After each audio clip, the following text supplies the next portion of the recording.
Galata, capitolo 6. Esortazione a carità e a umiltà. Frate miei, si ve ne adunate che qualcuno in mezzo a voi sta facendo un sgarro, e beh, voi che avete lo spirito di Dio, cercate di portare una volta in coppa via buona. Facete questa cosa con dolcezza, facendo una guardia in gola a Cristo, perché pure voi potete essere messi in una prova. Aiutate a portare i pismi l'uno con l'altro e a così metterete in pratica tutta la legge di Gesù Cristo. Se qualcuno si crede essere rosso, quando invece non è nessuno, chi sta solo ingannando a se stesso. Ognuno piuttosto si mettesse a riflettere in quello a se stesso, per vedere come sta campando essa, e a così chi si troverà un motivo per s'avvantare, senza si mettere a si confrontare con l'altro.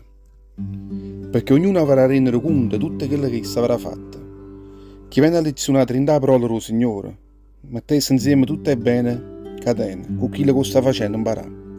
Non state sempre che a capo vostra in nuvole, perché con Dio non si pazzia. Ognuno di noi raccoglierà quello che avrà seminato. Chi cambra in da carne, raccoglierà la morte. Chi invece cambra in lo spirito e Dio, otterrà la vita eterna. Non si stracquamma mai e fa bene, perché ai tempi suoi potremmo avere una buona raccolta. E a così dico ancora a voi, sino a quando teniamo l'occasione, facciamo sempre bene a tutti quanti, ma specie a tutti i frati nostri che cambiano in da fede. Conclusione e salute. Guardate come faccio scritto che lettere rosse e che la mano mia.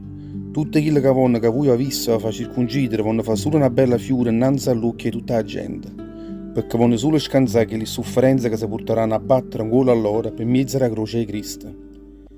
Manca tutte quelle che sostengono rite della circoncisione, mettono in pratica tutta la legge.